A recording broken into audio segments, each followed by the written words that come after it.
completion of both national anthems at Honda Center as we come back inside, because the visitors from north of the border tonight, the Vancouver Canucks, are in town to take on their division rivals, the Ducks. And time for tonight's Keys to the Game is brought to you by your helpful SoCal Honda dealers. With those, we go to the Anaheim bench and Ken French. Johnny Payne with assistant coach Bob Wood, playing a Vancouver team that has 69 penalty minutes Monday night. They're trying to play bigger. They're trying to play more physical. How do you counter that tonight? Well, I think you got to match it. We got to come out and be physical. We got a big team as well here. So, just stay disciplined, but get involved. And if you get power play opportunities, make them pay. I appreciate it. Thank you. All right, Johnny, back up to you.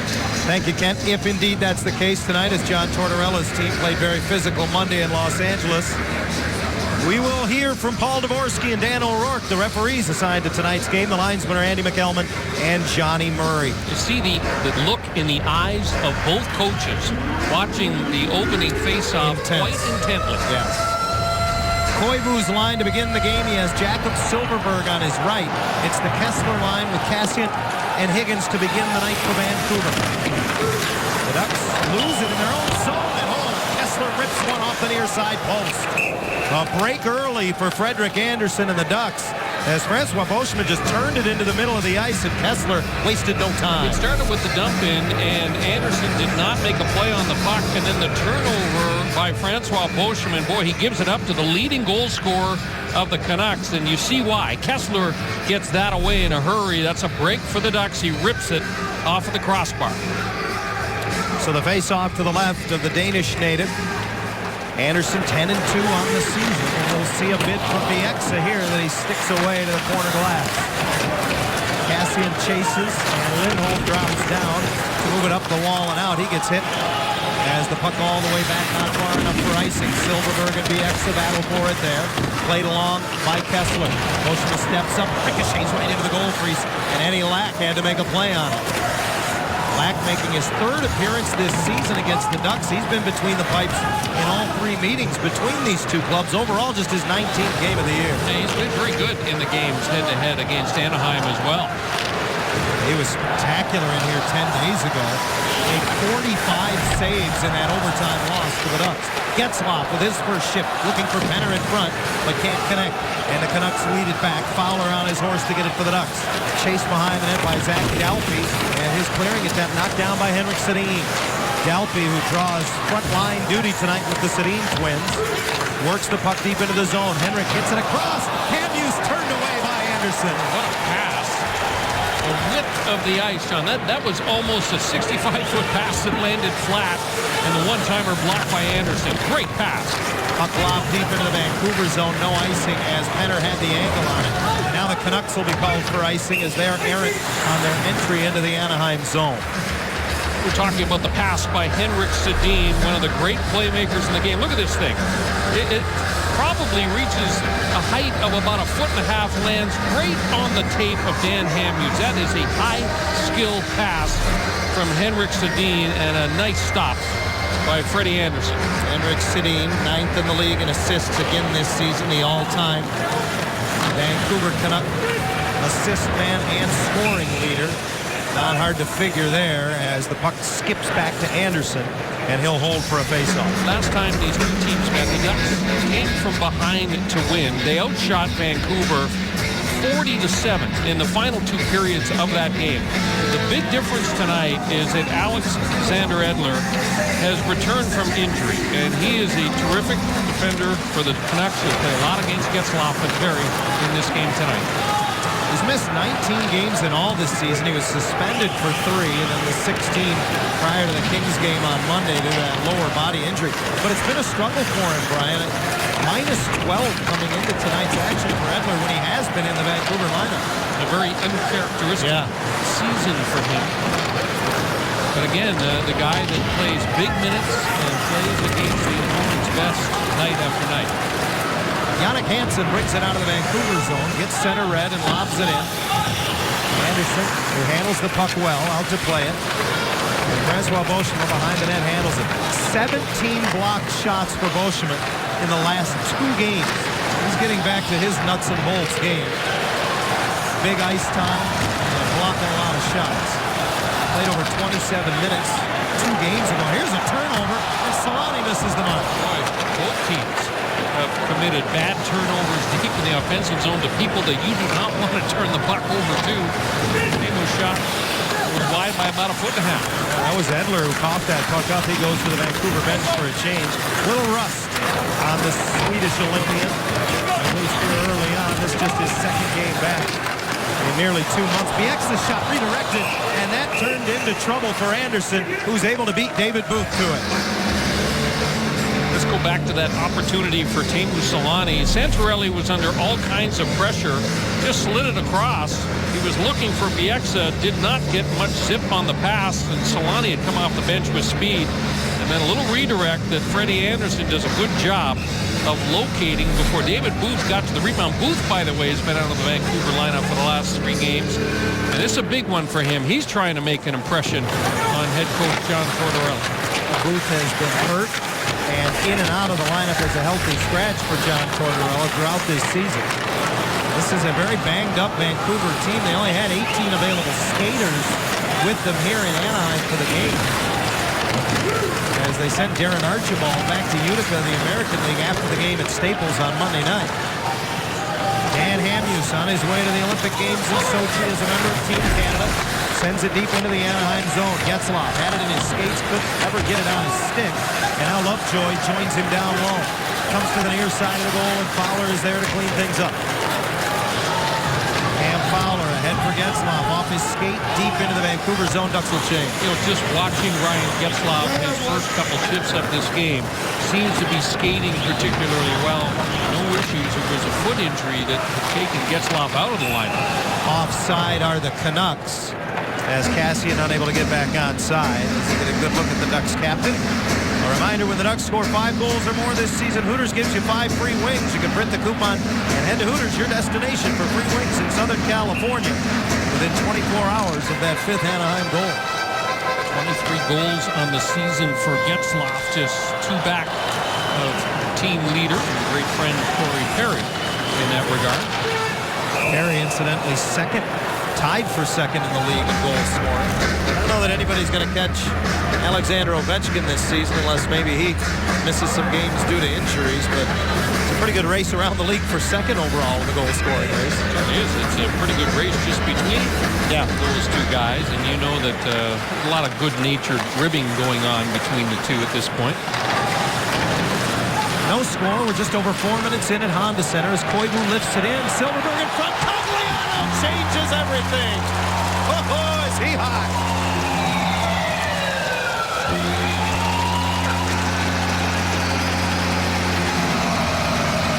Goal number 16 for Andrew Cogliano. It's helped along by a strange bounce off one of the stanchions that supports the glass on the side of the arena here. Cogliano with that speed jumped into a hole, and Silverberg found him. Here's the bounce. Look at that. Boy, that's a weird bounce around Garrickson. Credit Silverberg for jumping on that puck, finding Cogliano. He's in alone. And that's what Andrew Cogliano gives you with that breakaway speed, man. He is on top of defensemen in a hurry. Here's a chance for Perreault, and another just alley-oop into the Vancouver zone. Botman plays it across. Bistrick times it over top of the goal. Perreault in the corner, works it down low. At Maroon, trying to get it back to the point. He does. Botman with a wrist shot deflected on the leg. Jackman, I think, got a stick on it. And a Vancouver defender lost his stick, but it's the Canucks the other way. And a shot wide off the wing from Kassian. Again, the Ducks counter.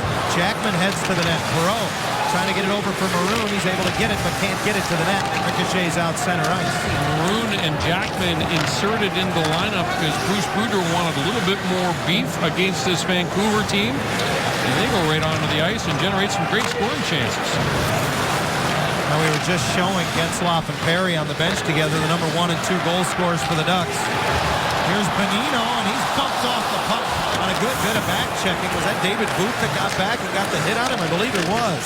Where the Ducks are jumping into holes, though, aren't they? Their speed away from the puck.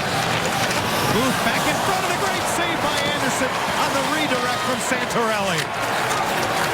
Boy, they're good at both ends of the ice. I was just starting to say we showed the top 2 goal scorers. Cogliano's the 3rd leading goal scorer. He has the game's goal. And then Bonino busted in. Anderson makes the save and pushes the rebound past Dale Weiss. Well, this is wide open, Brian. Well, the defensemen are getting caught on both teams, standing flat-footed in the neutral zone, and there's too much speed away from the puck. And here's some more speed. Ryan Kessler in the Anaheim zone. The bump by Votman gets it over. Kessler cycles it back for him. Kessler takes it up the right towards a former Ohio State Buckeye. Wheels it down low. Motion clears up the middle. Benito got a stick on it.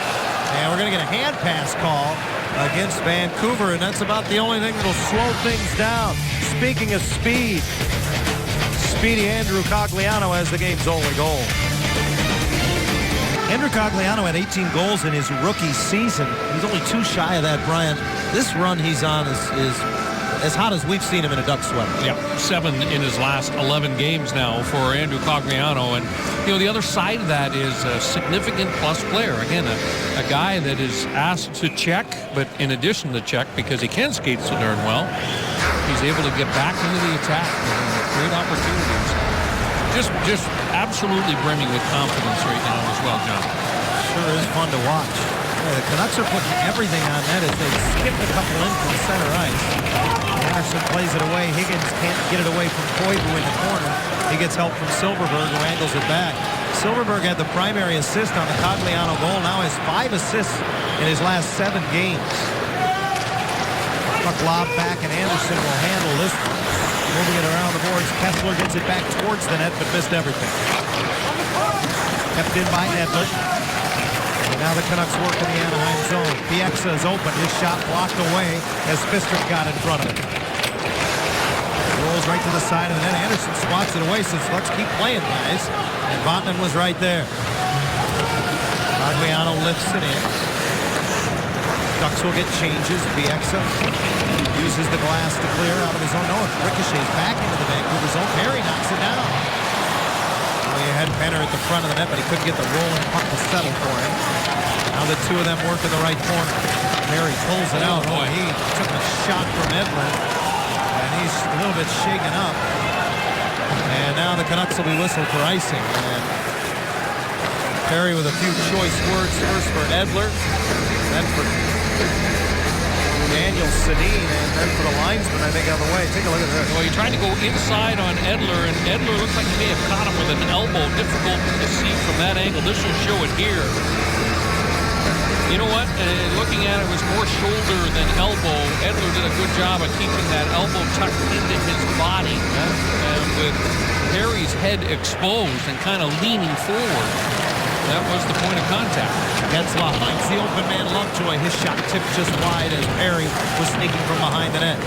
Penner falls to one knee, still keeps the puck alive along the near wall. Getzlaff gets it to Perry. Spin move in front. Oh, and from the seat of his pants, he nearly scored. He got buried, too. And the fans were looking for a call as Corey Perry, so dangerous and so slippery down low as well. Lovejoy gets it deep. Black plays it back. Edler, oh, and he saw Perry coming, and he leaned into him, and Corey got decked again. That's enough for Perry. He'll head to the bench as Perreault dangles into the Vancouver zone. Boschman keeps it in on the near wall, and Sestito forced back. Tom Sestito, pounded by Perreault, knocked it loose, and Lack forced to freeze it. One of the things that makes Corey Perry a great goal scorer is his willingness to pay a price. He knows he's going to get drilled by Kevin Bieksa. Still goes there. Almost slides that puck inside the far post. Bieksa gets a pretty good piece of Perry, but he just doesn't quit. You know, from a prone position, he swipes at that puck and doesn't miss by much.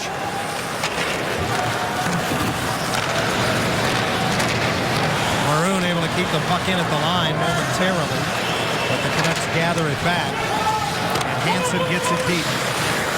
He's in on the forecheck along with Richardson. Loose puck to Boschman. His pass up the middle that Perreault will be able to get to, and he just lifts it ahead as Jackman went wide on the wing instead. Jackman gets a piece of the outlet pass, and Hamhuis a little bit of duress. Now the Ducks will change. Tanev trips coming out of the zone. Bonino knocks it away. Bolesky pouncing on the puck, and Hamhuis rides in along the boards. Very close to interference or holding, but play goes on. Now Valesky slings Tanev down. As it would appear in the early going that they're going to let him play a little bit. Weiss for Booth as the fourth line for Vancouver works in the Anaheim zone. Centering pass chipped over top of the net, and then Weiss gloves it down and hit the side of the net on the near side. Booth runs his man over. Over comes Fistrick to pin Santorelli to the corner boards. Weiss flips it back up the wall behind the net. Booth waits for it, and he gets pasted there by Mark Fistrick. Fistrick, never physical, was credited with 7 hits against the Red Wings here on Sunday. Canucks, patient. Garrison, he's got a heavy shot, and it's a stick save for Anderson. Puck deflected over the glass. 1-0 Ducks halfway through the opening frame. Got to believe that Corey Perry is going to have ice bags all over that body. This is one shift of Corey Perry in this hockey game. Gets drilled with the shoulder. Bieksa knocks him down. Then he tries to go after Edler, and Edler was waiting for him and just dropped the shoulder and clocked him. Back to the bench, regroup.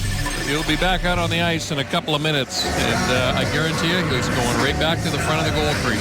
A day in the life of Corey Perry. A shift in the day of Corey Perry. Well, we've always said he's resilient. Ducks lead 1-0. It's Cogliano who handles the puck at center, who has the game's only goal. He'll flip it in wide of Eddie Lack, and he's forced to use the glove, and he'll hold for a face-off. Stay with us. Coming up a little bit later on in the game, we will pop the top on Miller Time, brought to you by Miller Lite as we look back at one of the key moments in tonight's hockey game. Feel free to pop the cap along the way before we do it, though. Jakob Silfverberg, we've seen Kyle Palmieri do a great job playing alongside Saku Koivu and Andrew Cogliano. Tonight, it is Jakob Silfverberg's turn. Silfverberg has missed significant time this year with a hand injury. Thrilled to be back in the lineup, playing regularly. And there's a guy, John, who has got that great first step on the ice. Very explosive first stride. Allows Silfverberg to get to a lot of loose pucks. On his way to the Olympic Games for Team Sweden. Jakob will appear in his first Olympic Games, obviously, at the tender age of 22. He cannot receive that pass at center as Hamhuis stepped in, and now Higgins gets rocked by Bushman at the line. Higgins hits the side of the net off the near boards, and around it comes. Kessler can't handle that pass, tries to take a swipe at it out of midair, and it is battled across the line. Kassian touches it. I believe we got a penalty coming up here, and I think it's going to go against the Canucks. It's a high sticking penalty. I think it's Zach Kassian that's being called. Well, referee Paul Nagorski says, I don't know if you know it, but you hit him in the back of the helmet with your stick. And that's going to cost Kassian a couple of minutes. John Tortorella looking up to see if he can get a look at it. Pick it up. Kassian just kind of rides up into the visor of Francois Beauchemin. That will cost him 2. Ducks 1 for 5 in 2 games this season on the power play against the Canucks. And right off the draw, Getzlaf's shot deflected over top of the goal. The top-rated penalty kill in the league for Vancouver. Part of the reason is they get in front of shots. Richardson blocking that one off the stick of Fowler. And an intercepted centering pass enables the Canucks to clear. A staple of a John Tortorella team, the ability to get and willingness, it is mandatory to get into shooting lanes. A lot of the Canucks defenders have added a little bit of extra padding on the backs of their gloves, much like Tortorella's New York Rangers did, John. Bouncing puck comes to Perry. He gets it to the net, and the glove saved by Eddie Lack. Still over a minute of power play time remains for the Ducks.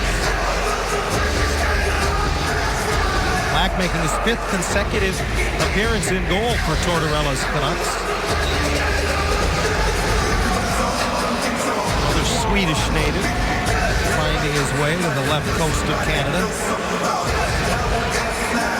The Red Wings don't have the corner completely dominated when it comes to Swedish Stars. Canucks have their fair share with an Edler, a Lack, and a Sedin twins.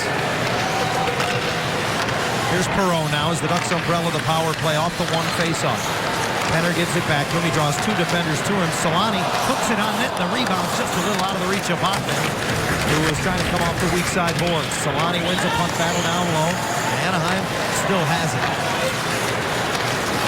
Pass goes through Solani down low. Tannen steps up. And around the boards, Lindholm is able to hold it in near side. Saucers it to Perreault. Trying to get away from Kessler. Chops it down low. Solani takes it off the shoulder. And now battles. 5 players in the corner. And back to the point. Lindholm's wide open. So's Botman on the weak side. Lindholm's wrist shot ends up on Botman's stick. But they just swarm. I mean, they're so aggressive, this penalty killing unit. There's just no time anywhere. Solani sets it up. Penner gets the feed from Lindholm, but doesn't handle it cleanly. Now gives it back to him. 15 seconds in the power play. Wrist shot deflected and a penalty coming up to Anaheim. It's going to be an interference penalty here against the Ducks. Not sure who this is going against. See if we can pick it up. Dustin Penner is Sammy Botman for a little pick down low. Yep. It's on Kessler, so Botman will go to the box.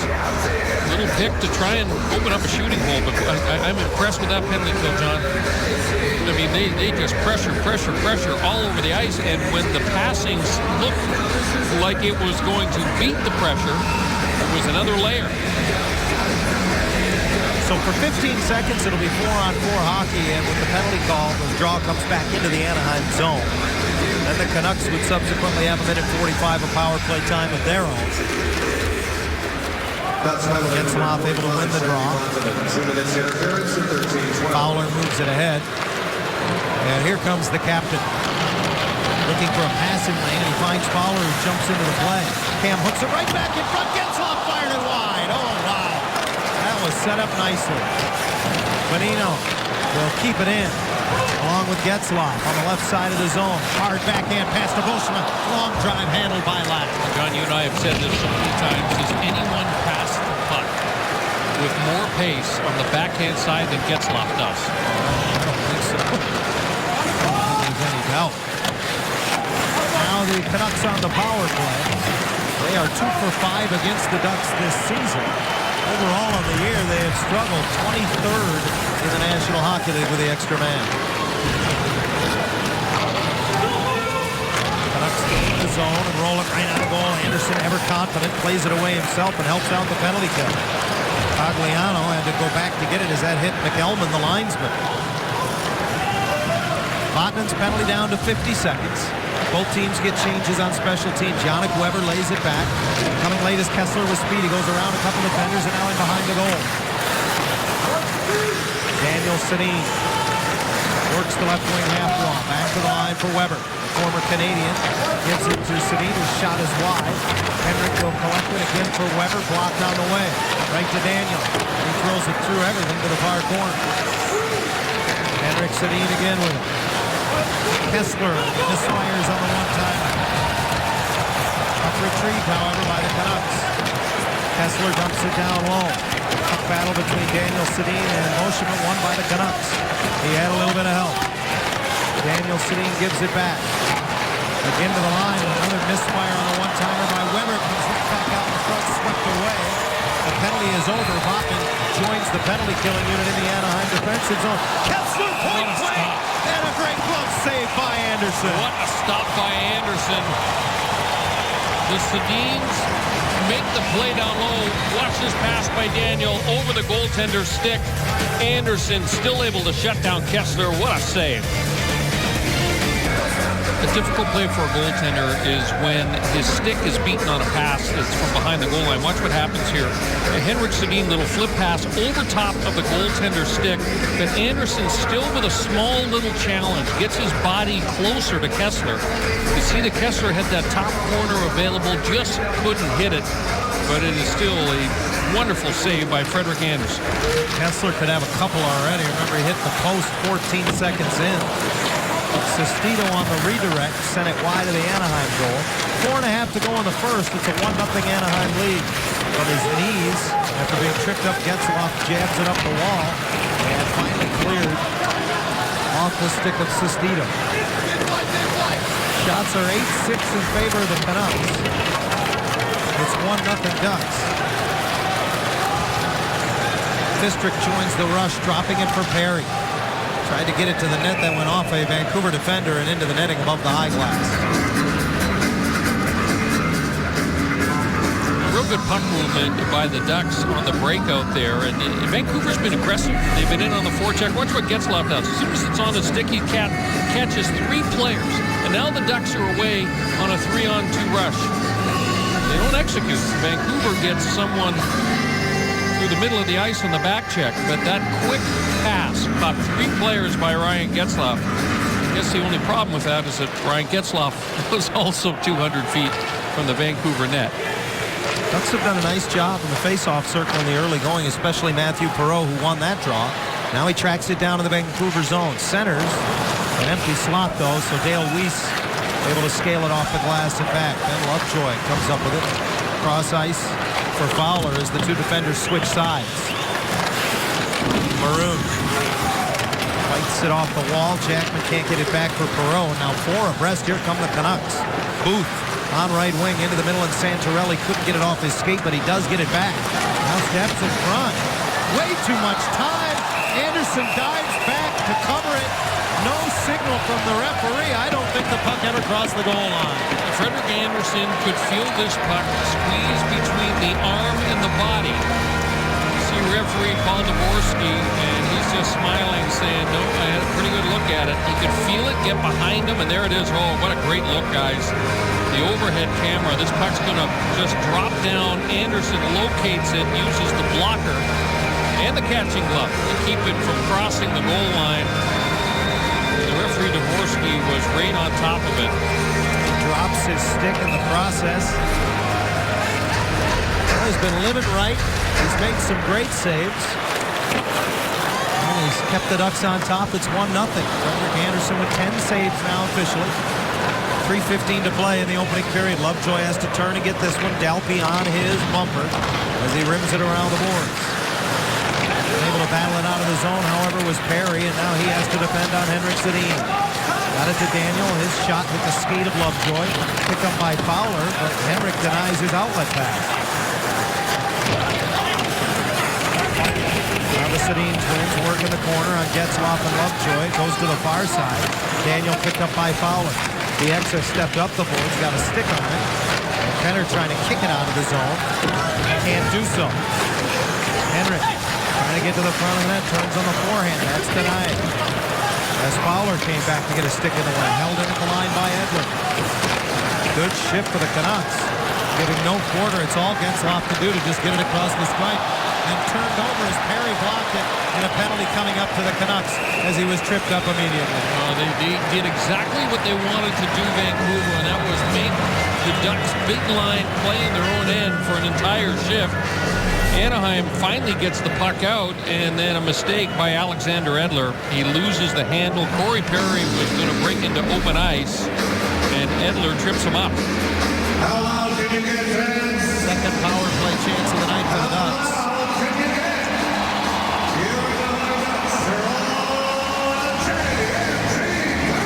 So Koivu comes out to take the draw.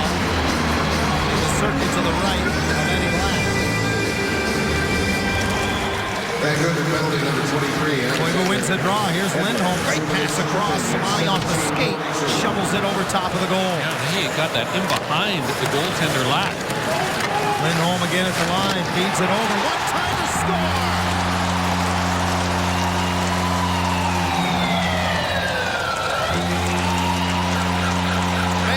Tipped in front, it's 2-0. Well, judging by the smile on Teemu Selanne's face, there's a good chance his puck may have gone in off number 8. He was circling in front of the net with Sammy Vatanen hammered the one-timer, and Lindholm fed Vatanen in the perfect spot, right in the wheelhouse.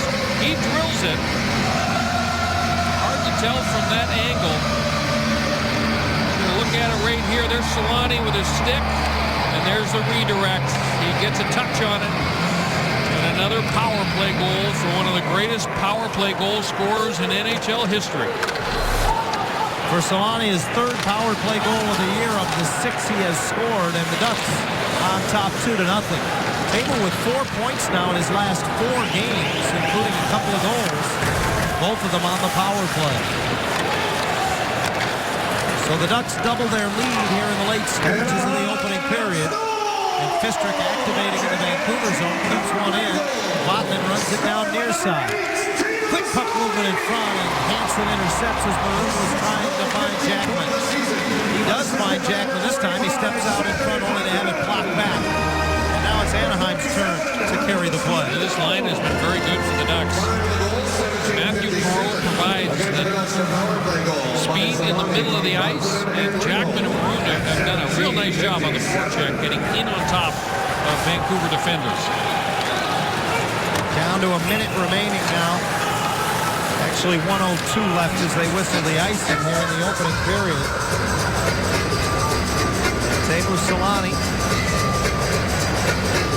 with his 254th career power play goal. Here's a look at it. Vatanen shot. It was kind of a wobbling puck when it arrived on his stick. Teemu Selanne's in the vicinity, and he's kind of holding that blade out there. 253 power play goals for Selanne. Lovejoy with a wrist shot that's sticked aside by Lack. Fowler gives it back to him. He'll try again, looking for a tip from Perry, and Lack covers up.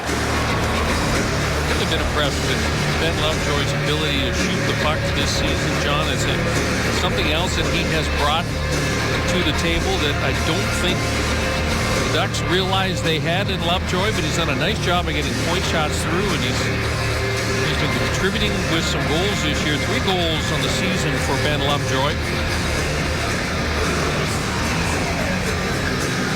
Change for Bruce Boudreau's club, and Selanne comes back out with Bonino and Bolesky. Teemu steps in to take the draw, got it to Bonino, and again Lack covers after making the initial save. Part of Anaheim's game that has improved over the course of this winning streak has been the job that they've done in the faceoff circle. They just seem to win a lot more offensive zone draws that create chances. Selanne, normally the wing, but he goes in because it's on his backhand side. Bonino set up as the trigger man again. And Teemu wins the draw. Bonino steps in. Bolesky battles into the slot, but Tanev will send it back. And as Postma goes after it, they'll wave the icing. Foot race won by Dale Weiss. Santorelli centers, and a shot fired wide off the stick of Booth. Booth has had a lot of jump tonight. Camuse's shot when it came through a lot of legs. It went off the side of the goal. Bonino knocked down, and from his knees, able to move the puck ahead. 15 seconds left as Tanev feeds it back, and the Canucks in transition try to get one more chance. Booth cuts to the front, and it knocked off his stick. It's still loose. And behind the net, the centering pass misses Booth. That'll do it for the first period. Nervous moments, the Canucks on the attack once again, and boy, Freddie Anderson has been good, and he has received an awful lot of help from his friends down low. Booth with a quick move, he gets inside of Lindholm, and a little bit chaotic there. It's in the foot of Hampus Lindholm. It's off the side of the net. And then that was Nick Bonino, who got back and from his knees, was able to lift the stick of David Booth. So we see the second effort in the defensive zone. The Ducks opportunistic again in the offensive zone. A 2-0 lead for Anaheim. This is unusual territory for the Ducks, John. First period's been a problem of late, and at times Vancouver had the better of the chances, but the Ducks lead 2-0 after 1. Anaheim Ducks hockey is brought to you by Jack in the Box. Try the new Fajita Ranch Melt for only $3.99 plus tax at a participating Jack in the Box near you. The Ducks lead the Canucks 2-0 after 1 period of play at Honda Center, just about set to start the second, so we go to the Anaheim bench and Lisa Hillary. John, thank you. Brad, shots on goal even at 11. You guys are up 2-0. Any adjustments going into the second period? No, I think defensively really got to tighten up. I think we gave up 10 good scoring chances in the last period, and a lot of it was just because we weren't communicating and we were more puck focused instead of being aware. So we just got to sharpen up a little bit defensively, and that should create some offense for us also. Thanks, Brad. John? Thank you, Lisa. Well, thank you, Lisa. And let's take a look at our Honda highlights from the opening period. First shift of the game, Ryan Kessler rips one off the crossbar. but it was the speed of Andrew Cogliano. Strange bounce off the glass. Silverberg was on it in a hurry. He sets up Cogliano, and he just rips a short little snapshot in behind the goaltender, Eddie Lack. It's 1-0 Anaheim. Kessler was dangerous. Get another point-blank opportunity off a great feed from Henrik Sedin from behind the goal line, and then Mike Santorelli almost squeezes one between the arm and the body of the netminder. The Ducks on the power play made Vancouver pay. A one-timer by Vatanen redirected by the great hands of Teemu Selanne. Selanne, another power play goal. And that's where we sit at 2-0 Anaheim. Boy, I go back to the goaltending of Frederik Andersen throughout that period. I mean, you look down, you see 2 goals on the board. That's a great period, but Andersen did some yeoman's work to keep that 0 up on the other side. You know, this is a very entertaining hockey game. This feels not like a game in which both teams have 34 games left in the regular season, John. The intensity level is high, and no one's passing up too many opportunities to lay the body on people either, and that always adds to it. Loose puck rolls to the side of the goal, and boy, Bolesky all over the place on this shift, and it's Selanne who gets set up, and then a glove save on Bolesky by Eddie Lack. The forecheck this time, but Matt Bolesky, and this is his forte. Watch him get the shoulder into Bieksa, separate him from the puck. Bonino to Selanne, the first shot blocked, comes right back to Matt Bolesky, and he just whips a little snapshot that Eddie Lack picks off with his left hand. So a good shift for the Bonino line to begin this second period. You know, you were talking about the intensity of the game, Brian. You know, certainly I don't think there's any secret that the Canucks feel that they need to right themselves a little bit. Within the division, they're just 6-4. They know they're going to have to play San Jose, the Ducks, and the Kings a great deal down the stretch as Weiss' shot off the left pad of Andersen. And I think to compete, they feel obviously like they have to be more physical as a hockey club. And the Ducks have responded well to that here in this first 20-plus minutes of this hockey game. The thing about this Anaheim club is that they can play so many different styles. I mean, tonight they insert Jackman and Maroon into the lineup, expecting more of a physical game. And those 2 players have stepped in and have done extremely well. And you get the feeling in talking to the players that the Ducks take a great deal of pride in the fact that they can play it so many different ways. They can play that heavy physical game. They can play the speed game. You think about Kyle Palmieri. He was a star last game. Yeah. And he comes out of the lineup in this game. I mean, it just speaks to the depth this Anaheim team has demonstrated all season long, and the reason why they are the #1 team overall in the National League. A 4-point lead over the next nearest team, the Chicago Blackhawks, entering tonight's action. Oh, by the way, the Ducks' next action in Chicago on Friday night at United Center. Well, last time the Ducks went Chicago, St. Louis, they swept that series. And that might be almost as tough as the California trips that teams have to endure. I thought it was interesting what John Tortorella said after the LA King game, which was a very physical game. They took all kinds of penalties. And Tortorella said afterwards, you know what, the bottom line is this. In that game, I was proud of my team. We went into some areas that we have not gone into before, and we need to add some personality to our game. When he's talking about personality, he's talking about players mixing it up and stuff before and after whistles. Puck went off of Sestito and into the Vancouver bench. John Tortorella is the winningest American-born coach in NHL history. Just coached his 900th game at the NHL level 2 nights ago. And I know Tort's well enough to know that he will not talk about that. He never, ever wants to draw any attention to himself as a coach. Everything is about the team. But I think that's one of those little-known facts that if you didn't read it or hear it, you might not think of John Tortorella, Brian, as the winningest American-born coach in the history of this great league. One thing that we are hearing out of Vancouver is that John Tortorella has been a much different guy in dealing with the media in Vancouver. I mean, in New York for a while, it became great theater to attend a Tortorella press conference because they were over in about 15 seconds. So everybody got there. There was one question asked, and then he usually left. But, in hockey crazy Vancouver, part of the new assignment, if you will, to not do that anymore. And now all the members of the Vancouver media said he's been just wonderful with it. Here's a good look at David Booth. We talked about him earlier, needing to get back in the lineup. Booth has an interesting pregame routine, at least here at Honda Center, Brian. I looked behind the arena before the game. He was out sprinting in the parking lot in the 80-plus degree temperatures. Perhaps it was easier for him to get warm outside.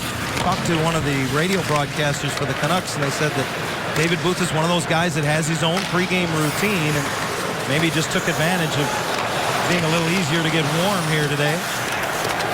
It was interesting watching the patrons come into the building and walk right past him. It was dark outside, and it was hard to make out who it was, but whatever it takes, right? He's been good in this game, Yeah, so whatever has. he's doing, he had 9 scoring chances, and David Booth has had 4 of them for Vancouver. Yeah, he's had a lot of jump.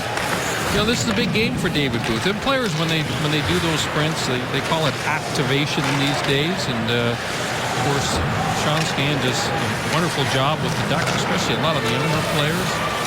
Special fast drills, they call them, as they prepare to put their skates on and get ready to play the game. Perry just throws it to the net, and it goes in. Oh, an innocuous-looking little cycle, no angle. But when you score goals like Corey Perry does, everything's a threat. I think you're going to see this puck deflect in off of Kevin Bieksa. Bieksa was circling in front of his own net. Corey Perry is just going to throw it. Yeah, it goes off the stick. Wow. Is it Bieksa or is it Dan Hamhuis? I think that's Hamhuis. Yeah, it's Hamhuis. An inadvertent tip by Dan Hamhuis. And that puck beats Eddie Lack on the short side. Corey Perry says, thank you very much. They don't get much easier than that. And we got a goaltending change here for Vancouver. Wow, and this will be the NHL debut of Joachim Eriksson.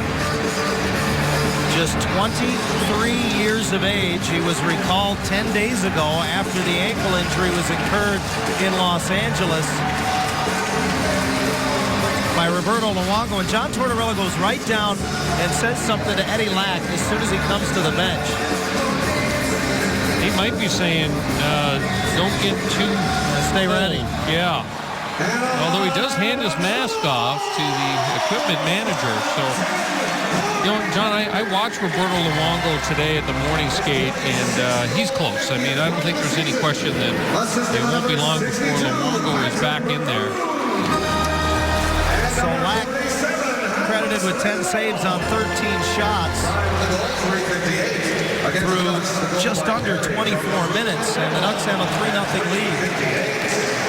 Vatanen pursued as he finds Penner in the middle of the ice, and now Dustin goes in on the forecheck as Tanev back to get it. Ducks lead the Canucks 3-0. Goals by Cogliano, Solani, and Perry. Here's Higgins in the middle of the ice, and he just couldn't get it to settle on his stick. Delpy behind the net, back for Higgins again, and that's broken up by Lovejoy. Good job by Ben Lovejoy down low. Now Higgins gets to it in the far circle, puts it behind the net. Bieksa all the way into the goal crease, and we're going to get a penalty here. Yeah, there's an interference penalty upcoming here on Bieksa. Remember the pick that the Ducks got called for earlier in the game? This is the same thing. It was Vatanen earlier for the Ducks. They took an interference penalty, and Kevin Bieksa is going to get one for the exact same infraction. Watch Bieksa just knock Cogliano off of his skates. You can't hit a player that does not touch the puck. Big hit moments ago by Mark Fistrick. That was on Henrik Sedin. And of course, any time that Henrik Sedin have the opportunity to knock him down, take him right out of the play, you do exactly that. The Sedins, by the way, were held without a single shot in the opening period. They made a couple of nice passes to defensemen joining the attack, but neither of the Sedin twins able to generate a shot on goal themselves in the opening 20 minutes. The Ducks 1 for 2 on the power play so far tonight. Their last power play took just 15 seconds for them to score. They are 7 of their last 19 with the extra man over the last half dozen games. Solani, who has that power play goal, gains the line, has it knocked away. Edler reverses it. Garrison loses it in the skates of the referee, and now he's under duress as Penner steps into it. Kessler tries to help and does. Edler skates away and finds an opening up the far boards. The Canucks just, again, so aggressive. 4 players surrounding the puck. Oh, Ducks very close to having too many men on the ice, but play goes on. Vatanen puts it up the glass. Bonino gives it back to him. Sammy waits for it, settles it. Wrist shot, saved by Eriksson, and the rebound squirts all the way to the high slot. Bonino is on it. Winds and fires, he scores! Great traffic in front, it's 4-0.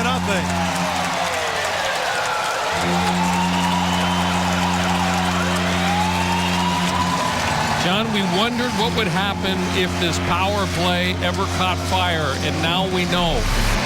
Nick Bonino, that first shot, I don't know if the goaltender Eriksson actually made a save on it or not, but Bonino collects it, throws on the brakes, turns, and fires. And look at the screen. Both Perry and Bolesky are in front of the netminder. He never sees the shot when it is released off of the stick, and it goes right between the arm and the body of Eriksson, and now it is a 4-0 Anaheim lead. Bonino played a season-high 22-plus minutes in the win against the Red Wings here on Sunday.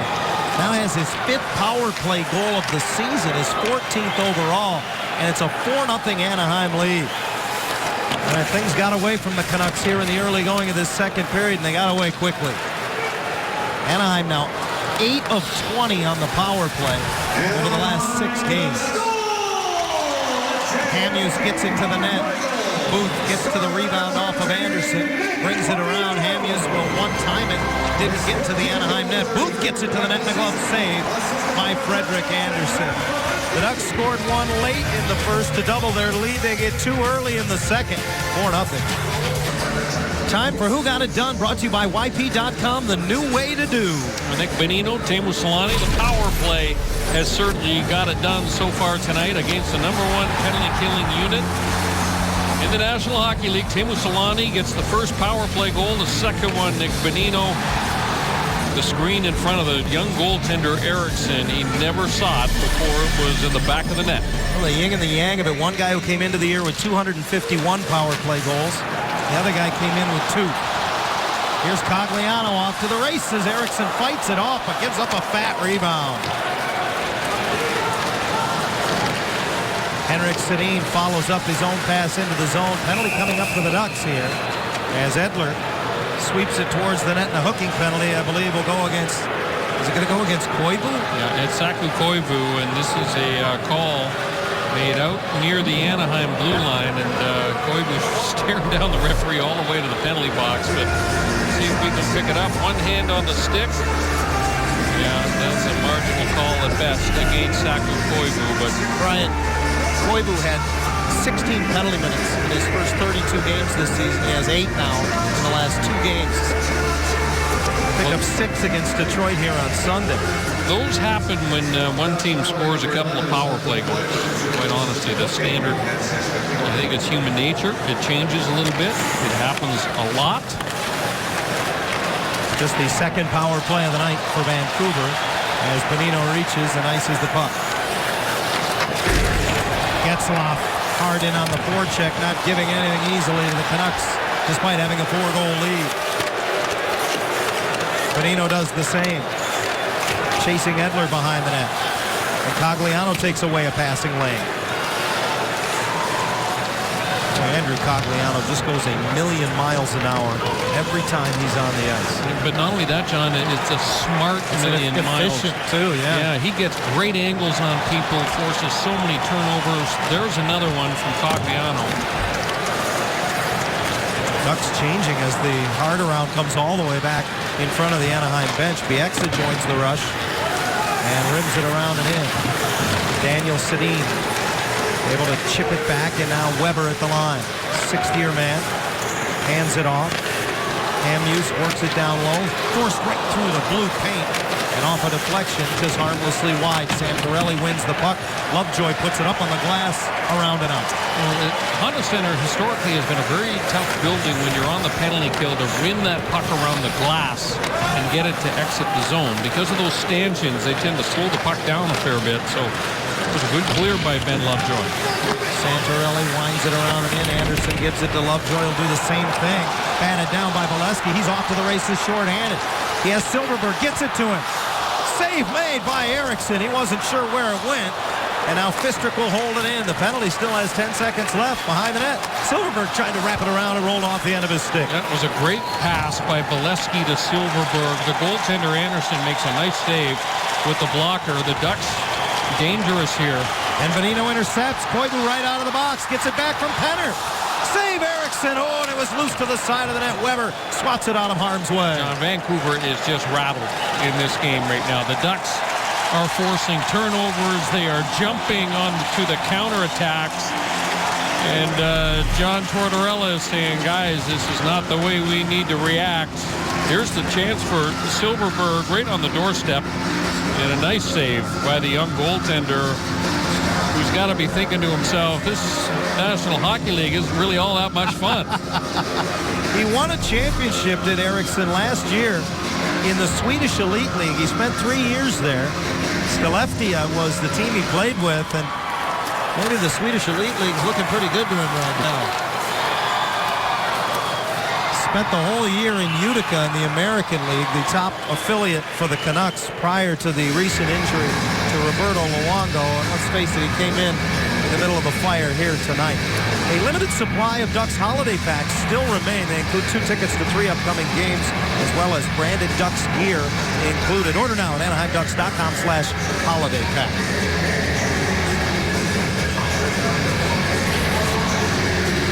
Face off to the right of Eriksson, and Bonino wins the draw, and then he hit the linesman with his bid off the boards. Andy McElman able to shake that one off. Now Mike Santorelli to the line, and it's chipped up and out. Booth angled off. Good job by Sammy Vatanen there. Vatanen and Lindholm each with 2 assists in this game tonight for the Ducks. Bonino battles it across, and as Fistrick joins the rush, he spins to handle it. Sand wedges it to the right corner of the Vancouver zone, and Solani all over Hamhuis. Tanev ahead for Hansen. He hits the linesman. Andy McElman is a puck magnet right now.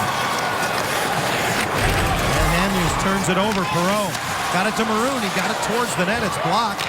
Gets it right back. Lindholm moves it over. Motion with a drive that came off the end boards nearly to the far post. And Maroon throws his weight around. Hansen into the middle, and again, the Canucks turn it over. Perreault gives it to Lindholm. Boy, look at the seize part for him. A wrist shot that's blocked. Jackman reaching for the rebound. The big guys have been a factor down low here. Maroon and Jackman are just banging people around. Moshima behind the back, gives it to Perry, fresh off the Anaheim bench, alone in front. Perreault! And that shot never made it. Again held in by Lindholm. One-timer, Moshima just wide off the back of the net. Perry keeps it alive. Ducks won't let the Canucks play with the puck. And a raucous crowd shows their approval as, again, Vancouver is called for icing. Well, they gotta love it. I mean, the Anaheim just ratcheting up the pressure. And I'm a little bit surprised John Tortorella doesn't use his timeout here. I mean, there it is now. And he wanted to wait. All kinds of pressure from the Ducks. The Canucks had opportunities to clear the puck out of the zone and kept giving it right back to Anaheim.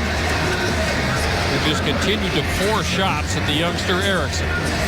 Once again this year, American Honda brings us your 3-star leaderboard. Each time a Duck player is named as the first star, they'll earn 5 points. The second star gets 3, and the third star earns a point. At the end of the year, we'll tabulate it all up and see if anybody can catch Ryan Getzlaf.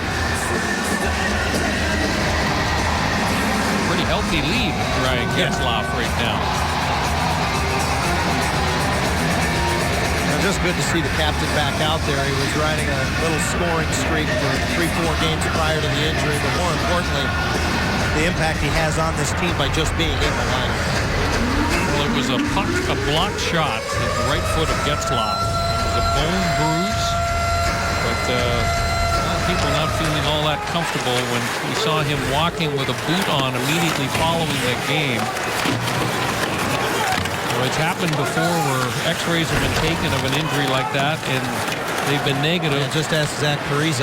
Only to find out 4 or 5 days later that there was a hairline fracture of some kind. So great that he's back. The Ducks had a tough practice yesterday. Lots of skating, and Getzlaf made it through just fine. You know, John Tortorella didn't want to use that timeout there because the next whistle is a TV timeout. But he had to. His team has been on their heels as Anderson handles it off the end boards. 4-0 Ducks.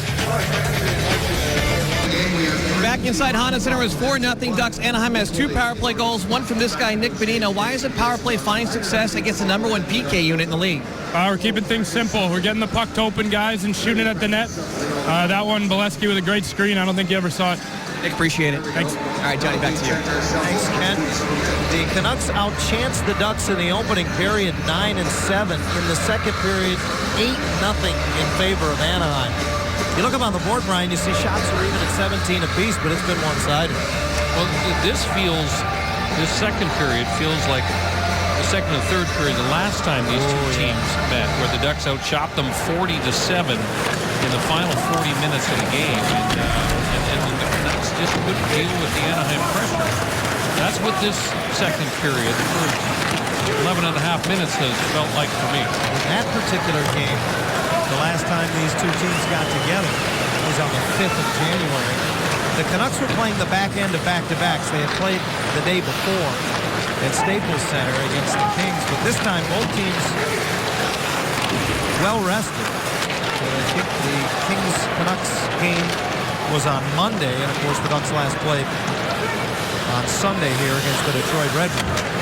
The other thing that we haven't really talked about that much, we said that Vancouver wanted to play a real physical game here against the Ducks.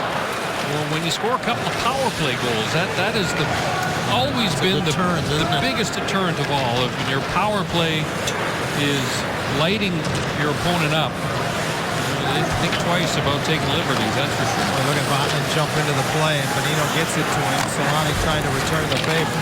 Vatanen spins off, and now a loose puck away to center. Here's Jannik Hansen. He's got plenty of speed to burn as he works on Fistrick, who pokes it away. Nice play there by Mark Fistrick. Squirts to the slot, but is covered up. Vatanen trying to just flip it out on the backhand, and now it does come to Solani. Teemu drops it off for Bonino. And Weber denies the return feed. You know, this remarkable run the Ducks have been on. 17 wins in their last 18 games. We were looking at it prior to the game. Brian, only one of those 17 wins came in a shootout, which I think is all that much more impressive for what Anaheim's been doing for the last 6 weeks. I agree. Yeah, I agree. They're just, I mean, the Detroit game was kind of an anomaly, and they didn't score a whole whack of goals. 1-0 victory over the Red Wings, and can only be described as just a real gritty, gutsy defensive battle from both teams. This has been more the norm for Anaheim. Penner, as the seam opened up, carries it in on the left side. Keeps possession for Perry, and again, that looked like knee on knee. He goes tumbling down. Corey Perry has had a tough night physically, and it was Zach Cassian, I believe. Or no, it's Tanev, excuse me, 8, not 9, I misspoke. Who appeared to get his leg out on Perry, who's not too pleased about it. Well, watch what Corey Perry does. He's going to try and slide in, and Tanev steps forward with the right knee, upends Perry, and the referee makes the correct call. So, boy, that's always dangerous looking, isn't it? Yeah. That knee-on-knee contact where you see the contacted knee just whip right back. Players not only suffer serious knee injuries on plays like that, but thigh injuries as well, thigh contusions. Tanev sits down for 2 minutes, and Anaheim's power play now 8 for 20 in their last 6 games. Previous 10 games, they could not buy a power play goal. All of a sudden, it has caught fire. Right off the draw, Penner got it to the net. Eriksson steers it aside, and Weiss fires it all the way down. Vatanen back to get it. Well, John, during that previous streak where they only had 1 power play goal in 10 games, we talked a lot to players on the power play unit about it. They all said the same thing. We're getting our chances. Vatanen gets one through, and Eriksson holds that. Hit a couple of pokes, getting bounces. Certainly the bounces have started to go their way. More deflected pucks are going into the back of the net. But For me, the big difference is the structure with which they carry the puck through the neutral zone and are able to get it across the offensive blue line and get the power play established. There's just so much talent on this team. They can get the power play established, good things happen. Now it's a foot race as Kessler pressuring Lindholm. And Lindholm, I believe, is going to get called. Oh, the penalty's going to go against Vancouver here. And Penner just lets it go off his skate to the corner. Garrison will touch up, and Anaheim is going to have a two-man advantage for 80 seconds. Did they get Kessler for holding here? Well, watch Hampus Lindholm use his body to protect. And I would say both players took one hand off the stick. Both used their free arm. But only Ryan Kessler was given a penalty. So it's a two-man advantage. And the Ducks up 4-0 with 5:40 to go in the second period as Kessler sits for holding. Bonino, Bolesky, and Perry come out on the power play. Now they make sure that the water bottle for Joachim Andersen is in its sleeve before play begins. Getzlaf and Fowler at the points. The reason why that water bottle has to be in the sleeve is so that the overhead camera gets an unobstructed view of the goal line. Getzlaf spins it across and Fowler runs it down. Anaheim set up. Boy, all the way to the ladies' tees. Getzlaf hands it off and Bonino scores. Everybody in the building thought the captain was going to shoot. You know what? This sample of penalty killing cannot happen. You cannot pressure the point out at the blue line in a 5-on-3. The Ducks pick the Canucks apart. Look at the pressure up high here. There's just passing lanes wide open. Getzlaf into the middle. I mean, that's a gimme. The execution is great from Getzlaf. The fake, and then the pass across, and the one-timer from Nick Bonino.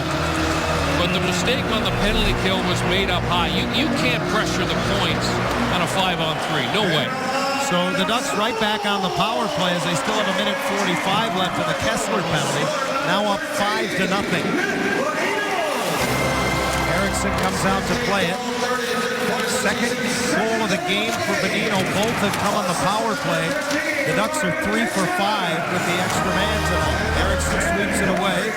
Boschma holds it in. Walks the line, hands it over. Vatanen just fires on a one-timer and comes right to the side, and then Eriksson couldn't freeze it. Silverberg trying to knock it loose up the wall, and the Canucks able to clear. Well, since the Ducks have 5 again tonight, Hooters will give you 5 free wings. Go to AnaheimDucks.com/Hooters.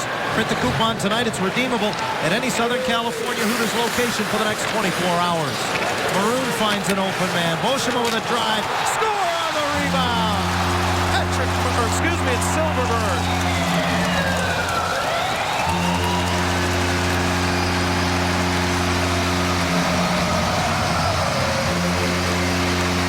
Jackson Silverberg is going to feel good about this one. It's been a while since he had found the back of the net. Nice little stop and move by Patrick Maroon. The rebound just sits there. Alexander Edler is having a tough night. Watch what happens here. The shot comes through, and it's going to hit the foot of Edler off of the goaltender and bounce right to Jakob Silverberg. And Edler doesn't allow his goaltender the opportunity to make a play on the puck. Or did you see the relief on Silverberg's face? It's been a while. He scored one in his first game back, but while he'd been picking up the assists of late, he hadn't found the back of the net. And going back to before his injury, he had been struggling a little bit as well. And he's been getting his chances. I mean, it's not like Silverberg has not been getting scoring chances. He just hasn't been able to bury them. 4 Anaheim power play goals. It's 6-0 with 4 minutes to go in the second. Garrison has his shot blocked. Big rebound. It's thrown towards the net by Weiss. Booth recovers behind the net, and he gets buried there. Puck came off the referee right to Patrick Maroon. Maroon picks up an assist on the goal. He's got 2 helpers tonight. As Anaheim has equaled their season high for goals in a game, and we're not out of the second period yet. Solano has one of the 6 goals. loses it off his stick, and it's head man back, tipped in by Zach Delpy. Fistrick didn't get much on it as it rides the top of the dashboard. Brad Richardson sends it back. Delpy out of the corner. That's blocked by Matthew Perreault. Molesky hustles down the near wall and then angles it out. Canucks get onside. Delpy serves it right back in. And Fistrick looking over his shoulder as he gets to it. He winds it around. Molesky into the middle, and Perreault knifes it to center. All of the time remaining in this second period, 2 minutes and 53 seconds, teachable moments. How do you finish out a period that you have absolutely dominated? How do you not give your opponent scoring opportunities? Just playing solid defense and making smart plays with the puck. Offside the call here. That's what the message is going to be on the Anaheim bench. Keep the legs moving, keep the puck out to the perimeter, and work on the clock. Coming into tonight, Brian, the Ducks just one game shy of the 08-09 San Jose Sharks for the best start at home in an NHL season. I like their chances. Liking their chances, and assuming that they hold on and win this game, they'd only be one back of the New York Islanders for the second longest streak in NHL history. I mean, this is just an incredible run that this group is on, and boy, they continue to push the envelope in terms of pace in games. The offense, to me, is just so dynamic. There's so many different weapons in this lineup, and it doesn't help when you got the kind of goaltending that the Ducks have got. They've just got a stable of goaltenders, it seems, in Anaheim. Brian, it's remarkable to me. I've had the good fortune of being a broadcaster in this game for, I think, about 114 years. And I know you've been at it longer than that. I've never been around a hockey team that's been on a run like the Ducks are on right now. I don't think we can overstate it. I mean, this is truly remarkable what this team has done. It's history making, what we are witnessing this season.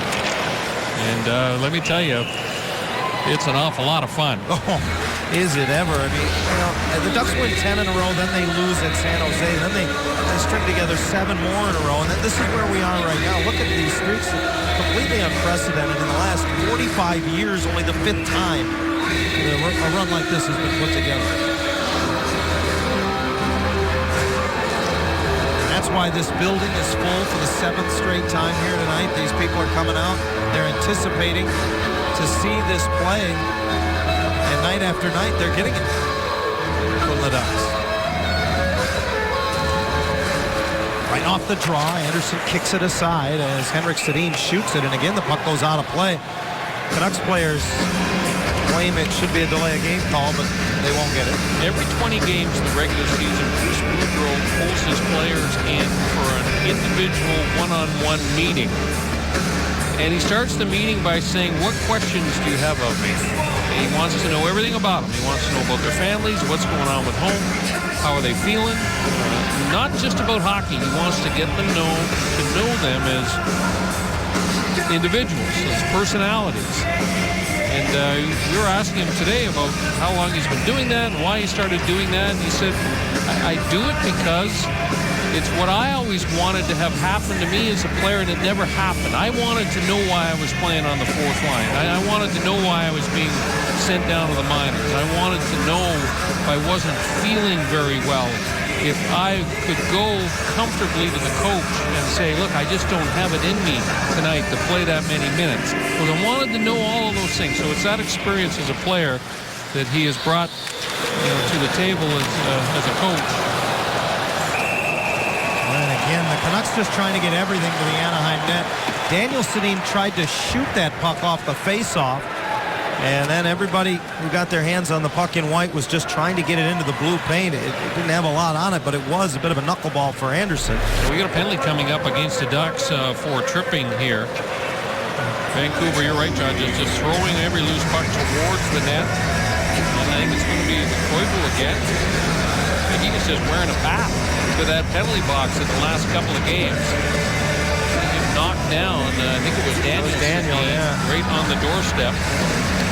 It is indeed Koivu, a 2-minute goon of late. That's his 5th minor penalty in the last 5 periods. Henrik Sedin's bid is blocked, and a sweep of the stick by Bonino clears the zone. I've really been impressed with the game of Mark Fister tonight, John, as well. I mean, he's one of those stay-at-home types, but he's been physical, and he has been fearless in terms of getting into those shooting lanes and blocking shots.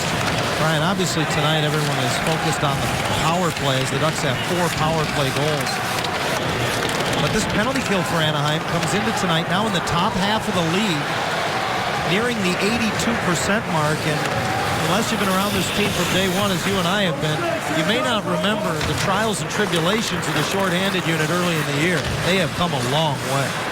Both units all of a sudden picked up steam. The power play more recently, the penalty kill has become a much longer streak. Centering pass to Kessler, and it's knocked away, just led ahead by Silverberg, and Cogliano will get to it. Hits the brakes, he's got Silverberg who jumps in. Oh, and a save by Eriksson. What a play. What a play by Silverberg to keep the feet moving. He jumped back Sedin. Great pass Sedin to get that scoring opportunity. Scoring chances on Canuck power plays in tonight's game. Vancouver, 0.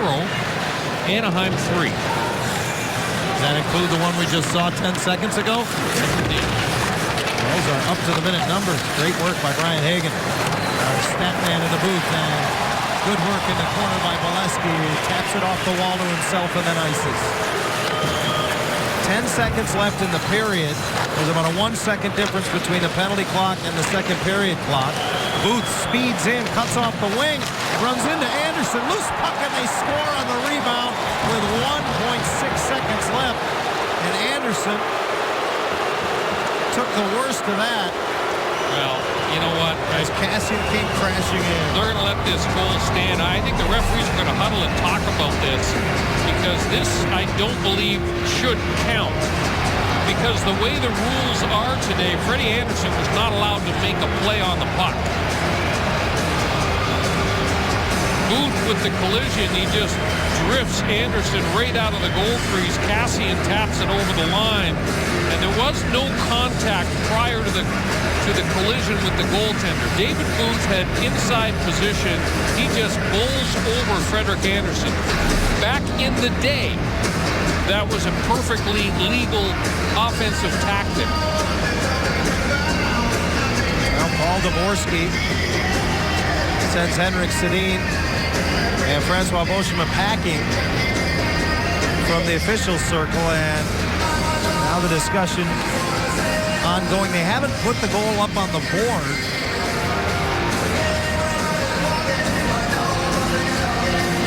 The red light went on. I did not see an indication from Yes, they either pointed, official. yeah, they call it pointed goal? good goal. They did call it goal. Okay. But, you know, after this, the referees did huddle up, have a discussion. And they have made a formal ruling that this is a good goal. They're just checking the clock at this point. So they take the clock down from 1.6 to 0.3 of a second. It will be a power play goal for Zach Kassian. John, throughout the league, I've seen at least a half a dozen goals taken away on very similar And here we plays. go off the face-off, Sestito and Jackman. And this is to be expected. It's got to be a frustrated Canucks team right now. And Sestito, the league leader in penalty minutes, found a willing participant. Jackman with a couple of right hands, and now he gets the right hand free. Sestito does the same. Two big boys, and as they tumble to the ice, the linesman intervened. They didn't want to stop. Well, that could set the stage for the third period of play. Well, you knew this was coming. It'll be interesting to see if they give Sestito more than 5 and maybe a 10-minute misconduct to keep him off the ice in the third period. That'll be interesting to see, or if he gets any kind of an instigator on the play. But great period for the Ducks. It's unfortunate for Freddie Anderson that goal is allowed to stand up. But a dominant middle period as Anaheim's power play just completely takes control of this hockey game. 4 power play goals in all for the Ducks through 2 periods of play.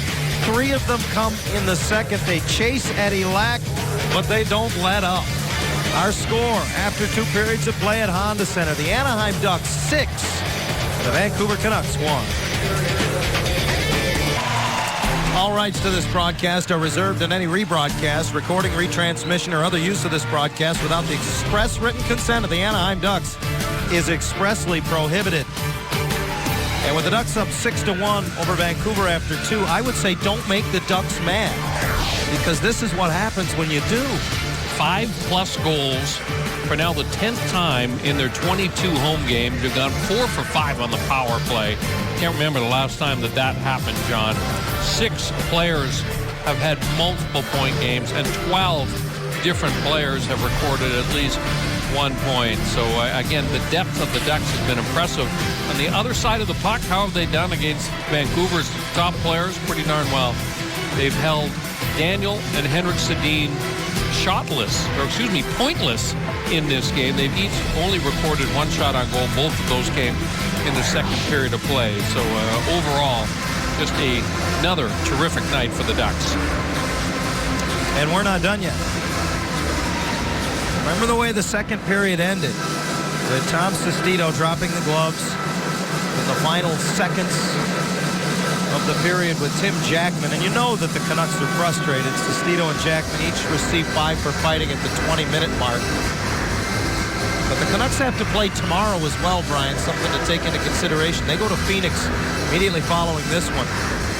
And that is a huge game for the Vancouver Canucks. Yeah, I mean, where you're fighting for playoff position, just trying to stay in the top 8 in the West, and they got to put wins up. Booth will flip it in. We're underway, and Anderson stops it behind the net. Lovejoy sends it around and squirts into the middle. Fowler protecting the front of the net. He has room to go cross ice for Lovejoy. Boy, he does a good job protecting that puck. A little surprised. Joachim Eriksson stays in net for John Tortorella. I speculated during the break to you, Brian, that I thought Tortorella might come back with Eddie Lack after Eriksson came in.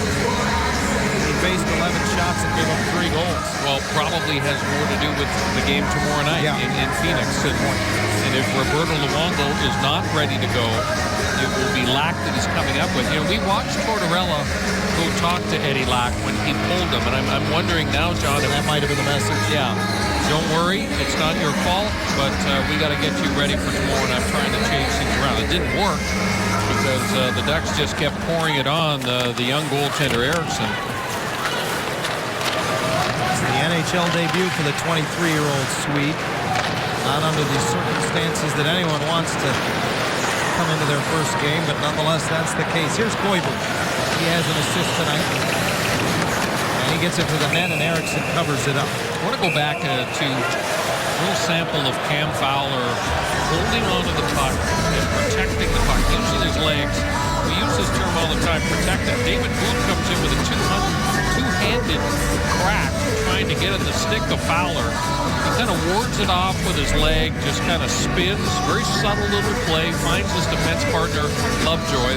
Those two read off one another so well. They always make themselves available to receive the pass from their partner when he's under trouble, or in trouble, excuse me.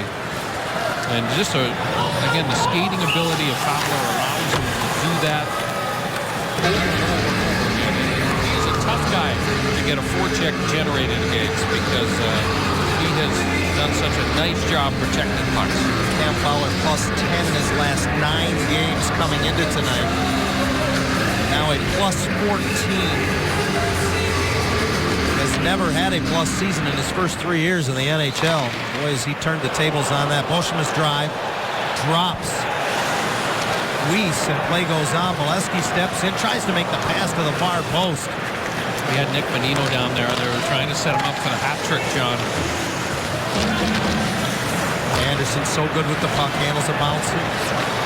Biscuit, and then finds Solani off the boards to Bolesky. He'll shoot this time. Eriksson unable to reel it back in, and Bolesky gets it back behind the net for Bonino.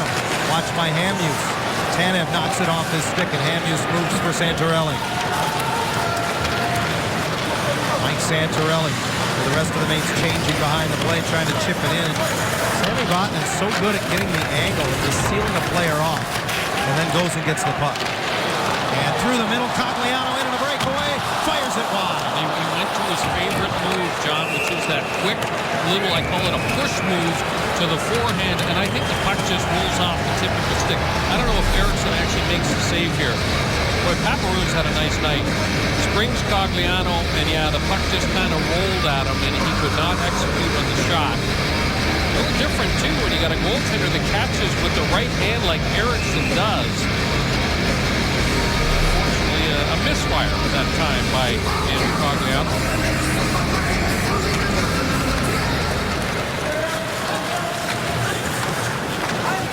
Eriksson becomes just the 5th right-handed catching goaltender to play in a game in the NHL this season. Of course, that includes Jonas Hiller. Now here's Penner. He sprung in, joined by Perry. And he got in too deep and driven into the end boards by Edler. Alexander Edler from center ice, and Anderson trying to spring Perry himself, and Corey unable to wait for it at the blue line is offside. Well, that's a new wrinkle we haven't seen from Anaheim netminders before, as Anderson passed that puck all the way to the far blue line. He's a big, strong kid, and those taller goaltenders, a little bit more leverage on the goal stick. And you're right, it's an element that he brings to the table. I don't think we've ever had a puck-handling goaltender that can really shoot it the way that Anderson can. That makes me think, Brian, that's the type of goaltender that can score a goal when the opposing netminder is pulled late in a hockey game.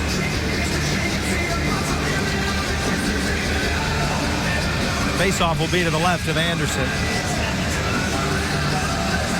13th appearance of the year, came into tonight 10-2. Went down to Norfolk for just a few days, played in back-to-back games down there following his appearance on Thursday at Nashville, played Saturday and Sunday. Ended up playing 3 and 4 days, so tonight becomes the 4th game for him in the last 7. Nice diving effort by Pfister because he took away the passing lane. Delphi was trying to feed it out in front. That's the sort of game you get night in, night out from Mark Pfister. He hits, he blocks shots, and he gives up the body. We're running around a little bit here all of a sudden. But trying to stir things up. We saw Bieksa step into Perry off that last icing call, but Corey would have nothing to do with it. Pass comes through the slot all the way to Moshman. Gives it to Bonino, a rifle shot out to Lindholm. And his wrist shot handled off the blocker by Eriksson, who then reels in the rebound. Nicklas Lindholm has been paired with Francois Moshman most of the night. And Mark Pfister has been with Sammy Vatanen, and there was that sliding, diving play as Pfister laid right down, shaft to the stick along the ice as well. Again, the Ducks are going to really emphasize the defensive part of this third period. And there's a good play by Taylor Solani, who's first man back with a back check. Weiss was looking for Richardson in the slot. It's batted out of midair, and then Lindholm wins the foot race to it, but can't work it through the middle. Hansen feeds it right back. Weiss has it poked off the stick. Nice defensive play by Nick Bonino. And Bonino kicks it ahead, makes a little move through the neutral zone. He'll head to the net. The pass across off the glass is deflected away by a Vancouver defender. Hansen gets it ahead. Tanev didn't get it all the way into the Anaheim zone, and Lovejoy hinges it back from Fowler. Molesky just dumps it in. After it's Silverberg. Bieksa crashing into him in the corner. Reverses the puck around. Passing. Plays it across. Stolen away by Maroon. He leans in, and that's to the back glass off of Eriksson over the glass and into the net. Anaheim keeping their foot on the pedal. Food and drinks are now included in all Ducks rental suites here at Honda Center. You'll have space for up to 40 fans. All you do is pick the menu of your choice. Call 714-634-2582 or go to hondacenter.com/suites and reserve yours today. The 5-goal lead in the third period. This is all about keeping the feet moving for the Ducks. You know, keep the speed up. You already got a team that's down a little bit. But so that you don't get called for a bunch of hooking and holding type penalties, keep moving the feet. Maroon just threw it into the blue paint. I'm reminded of the game on Saturday night in Phoenix. The Ducks had a 5-1 lead in the third period. And Bruce Boudreau used his timeout with just over a minute to go after the Ducks had given up a couple of goals to make it 5-3. It wasn't that the game was really in that much jeopardy, but he told me later, he said, I was mad. He said, I told my guys, play for your goaltender. He's standing on his head. He's a big part of the reason you got the lead you've got. And don't give up goals and cut corners. It's all about the details. You called it coachable moments, Brian. That's exactly what this entire third period becomes. You know, he doesn't miss anything. I was watching him, prior to the start of the third period, before any of the players had actually made it out onto the ice. He made a point of calling the referees over to the Anaheim bench. And you know what he was saying. Look, 6-1 game.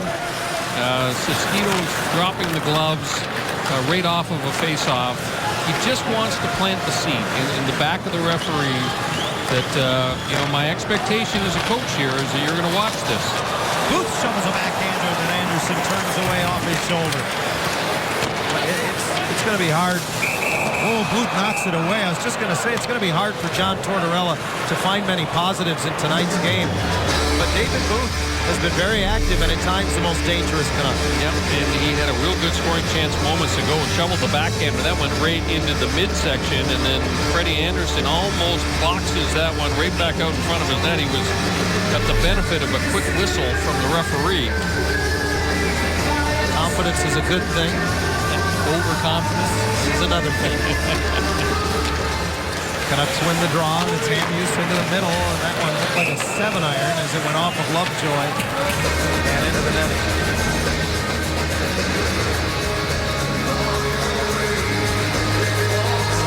And Hamhuis without a goal in his last 29 games. I think for a lot of people was the surprise, perhaps, at least on the Canadian blue line when the Olympic selections came out. And heading to his first Winter Olympic Games next month in Sochi. Tanev bumped by Cogliano, but he keeps his feet and moves it around. And the Canucks the other way. The aforementioned Hamhuis can't get to it as Lovejoy swats it back. Tanev throws it up the middle and they wave the icing. Linesmen were kind of looking at one another when the Ducks shot that puck in. Potentially could have been called icing. Fowler in full flight. Coast to coast. And that'll just chip it down behind the net. Garrison sends it back. Higgins on his horse into the Anaheim zone. Former Yale Eli got around the defender and then reaching back. Postma stripped it from him. Great play by Francois. He didn't give up on it. Punched away by Anderson as the Canucks launch a long one. That one off the stick of Kessler. Recovers it in neutral ice. Then storms back into the Anaheim zone with Zach Kassian. Kassian gets to it. And Higgins was open for a moment. He didn't give him the puck. Kessler now tries to center. Getzlaf broke it up. Tried to clear, then hit Penner. Speaking of not giving up on the puck, look at Getzlaf.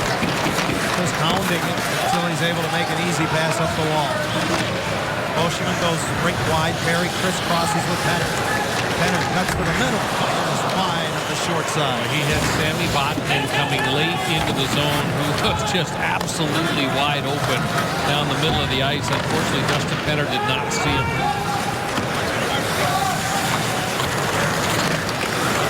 Well, I know you're right because Sammy Vatanen's always open. He's not afraid to tell me or anyone. Richardson overskated it, but the Canucks stay onside. Kistrick off the glass and out. Hard on the backhand, forces Garrison back. Bonino intercepts, and Solani got a touch on it, so no icing. Bonino sends it back in. I think little play right there by Anderson. I mean, defensemen love goaltenders to stop those pucks and move it immediately. They don't go behind the net to retrieve the puck. The defenseman goes into the corner. It's a 15-foot pass from the goalie, and the defenseman never gets hit as a result. Tanev just able to hook it back into the blue line. Santorelli trying to work it up the wall. Tanev gets it towards the net. Deflected wide. Maroon steps down as Galton chases his own rebound. And Maroon in full flight. Look at him go up left wing. Has Perreault with him. Bad angle shot kicked away by Eriksson. Perreault gets to the rebound. Open at the line. Lindholm. Quickly across. Boschma fumbled it for a moment.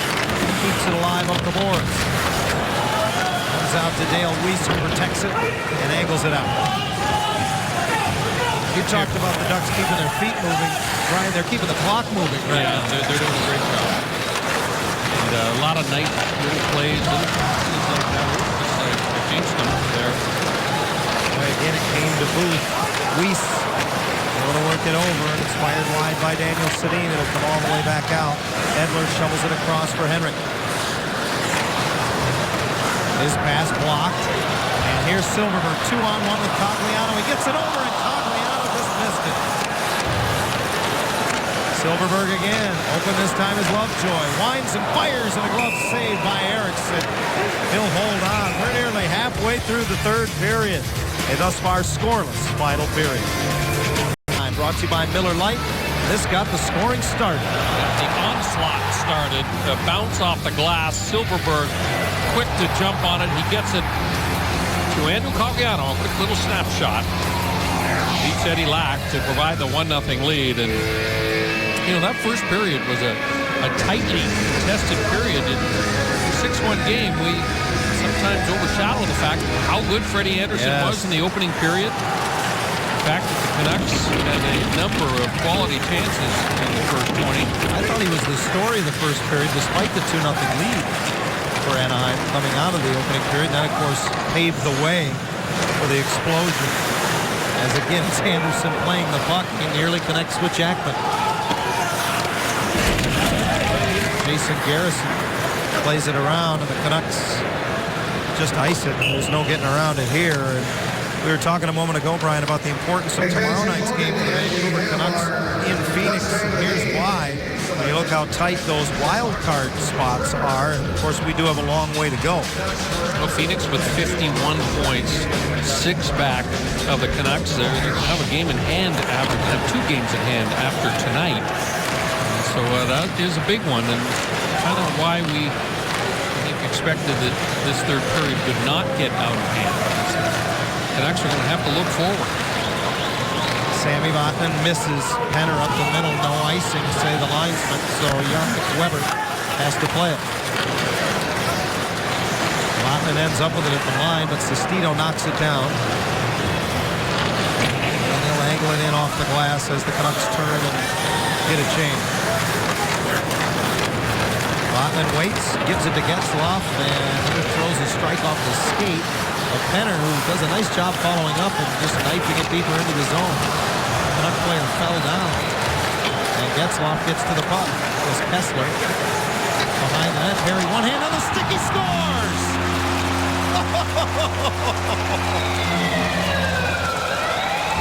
Penner was there as well with the blue paint. I don't know if he touched it or not. Paul Dvorsky asks him.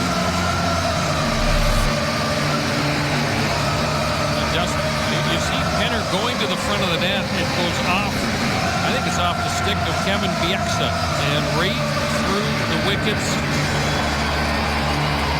Yeah, it's off the defenseman's stick. You see the pads open up, and Eriksson can't slam them together quickly enough. When things are going good, they're going good. Both of Corey Perry's goals tonight have been own goals. First it was Hamhuis, now it's Bieksa. 7-1, the 7 goals, the most the Ducks have scored in a game all season. Here's Molesky in the high slot, and he rattles the glass, and it ends up in the netting. Anaheim has scored a season high tonight, and we've still got 8:49 to go. here is what lies ahead for the Ducks. Tough back-to-back, Chicago, St. Louis, coming up Friday and Saturday before returning home. The Winnipeg Jets on Tuesday, and back-to-back with the Kings. Don't forget about the Dodger Stadium game. Jonas Hiller, we're not sure when his next start will be. It all depends on how quickly he shakes the flu virus, but 14 consecutive wins, tied for the second longest single season streak in NHL history. Just an absolutely incredible year for Hiller. Only Gilles Gilbert of the Boston Bruins, 75-76, has won more consecutively, 17 in a row.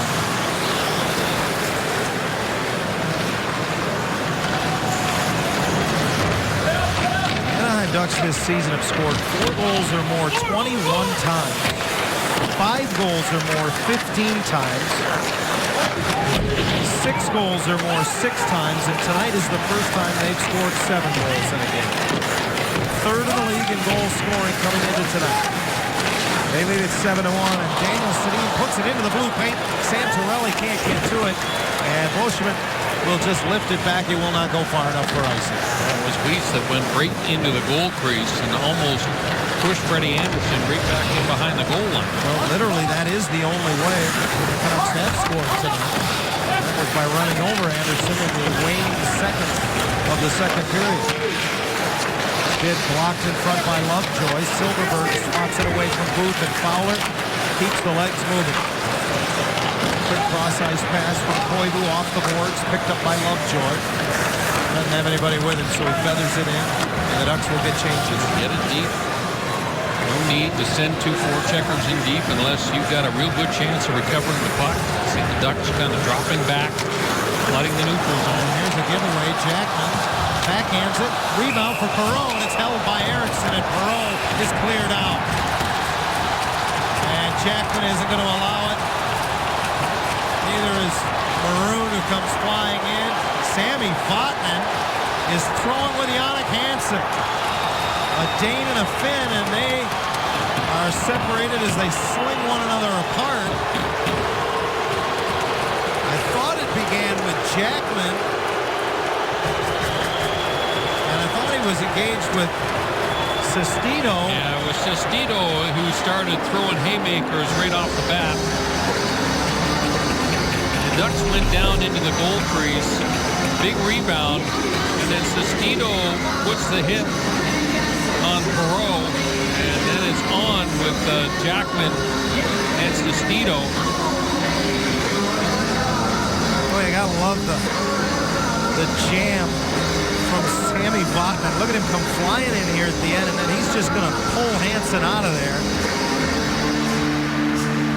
While Sestito had Jackman in the goal crease.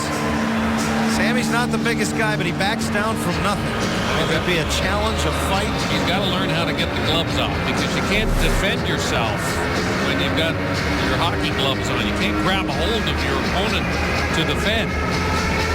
Even if you're not going to throw punches, get those hockey gloves off your hands. Quietly awaiting the results.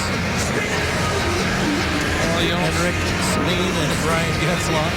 Smile on Vatanen's face over at the Ducks bench. His teammates will be giving him the gears a little bit, I'm sure.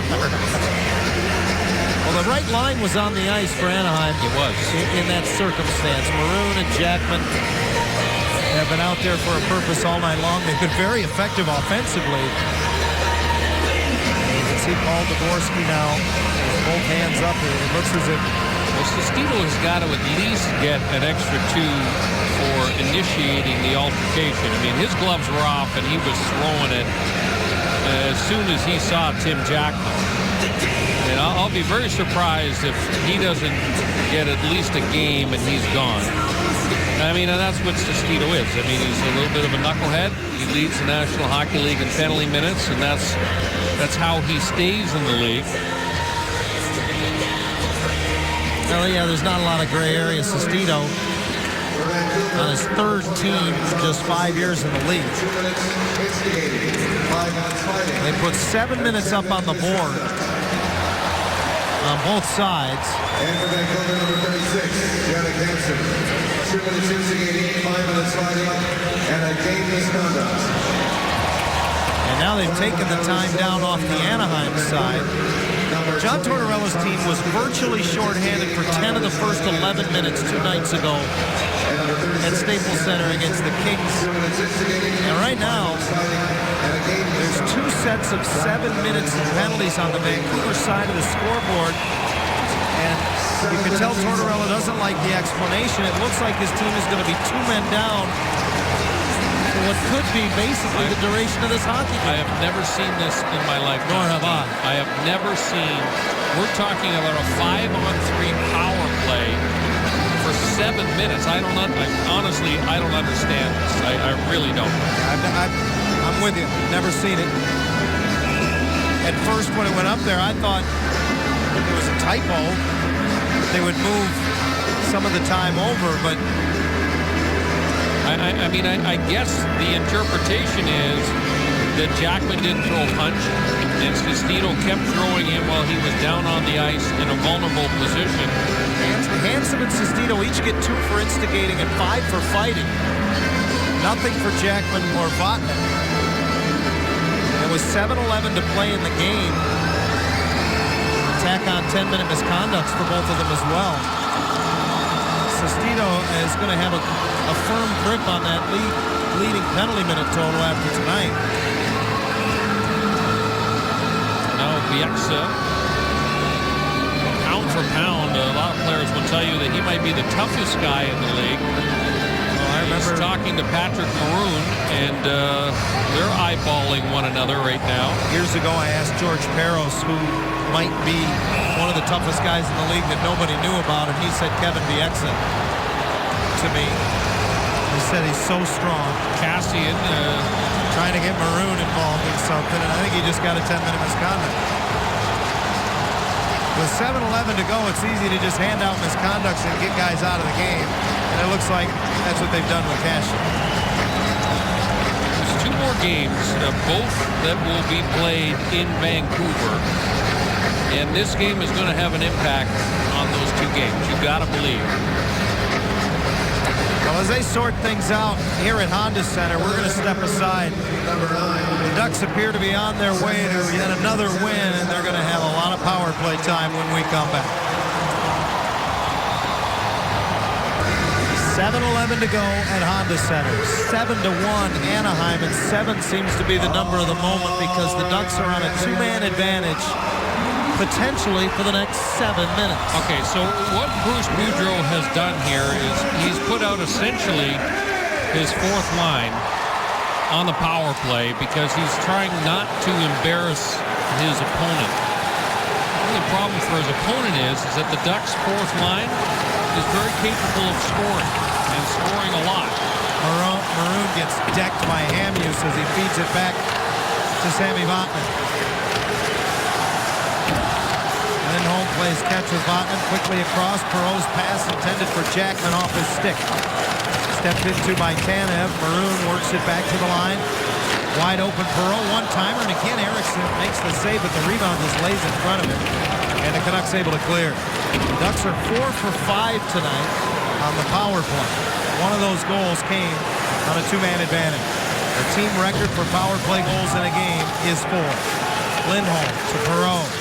His pass off the skate of Richardson. The Ducks know if they so much as lay a stick on the Canucks, they're going to the penalty box. Lindholm with a wrist shot. Rebound again, just laid there for a moment before being cleared away by Edler.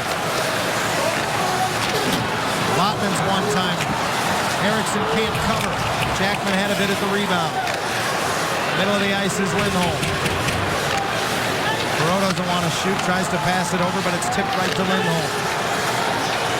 Trying to open that passing lane is Perreault. They get it over to Vatanen, he missed everything. Penalty killers are just gassed. I think the power players are too. Vatanen rips it. Save Eriksson, he got the whistle. He didn't hold on. And now Maroon pushed to the end wall. There's Bieksa. He's going after Pat Maroon. And Pat says, okay. Actually, might not have any players left. And this is all sorted out. Edler has a hold of Jackman in the background there.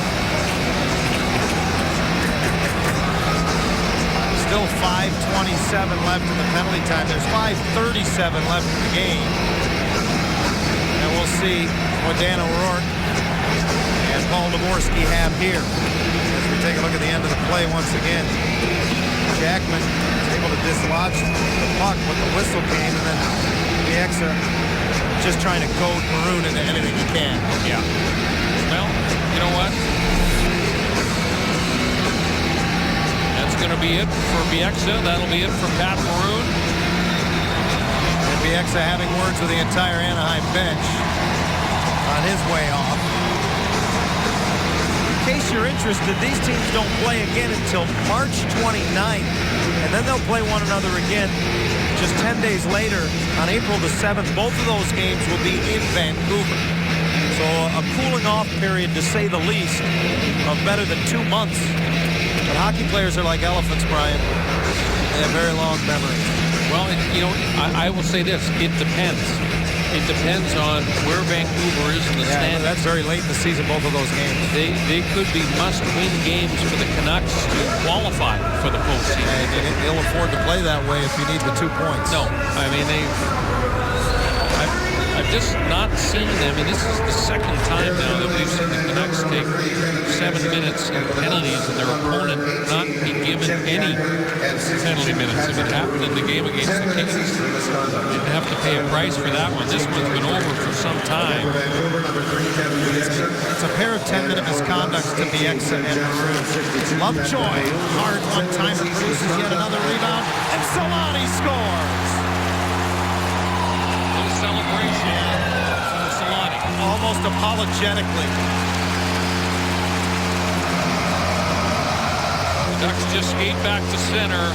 No high fives, no smiles. Gillespie there on the doorstep. Solani waits.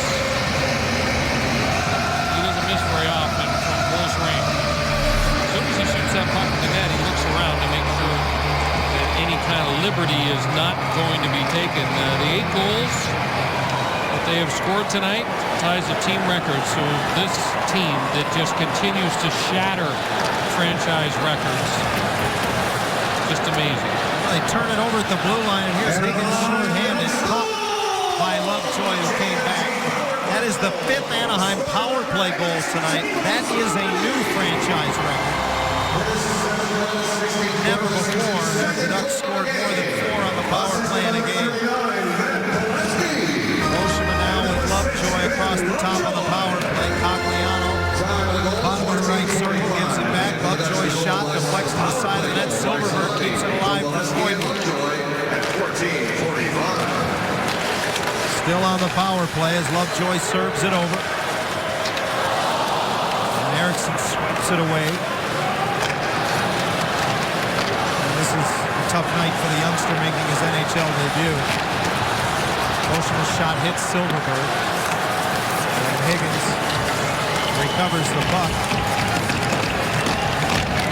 The goal didn't come until the major portion of the power play, so it's still not only a power play, but a 5-on-3. Cogliano sneaks it through, and Silverberg couldn't get the shot away. And the Canucks able to clear up the middle. Now, this is one of those where the Ducks are kind of darned if they do, darned if they don't. Yeah. If they score again, everyone's going to be all up in arms about them running up the score. But if they don't try to score, they're also going to be criticized. Solani. Fans want him to shoot, obviously. Fistrick will. Rare power play time for Mark Fistrick as he and Vatanen are out. That missed everything and came around, and now Fistrick carries it back in.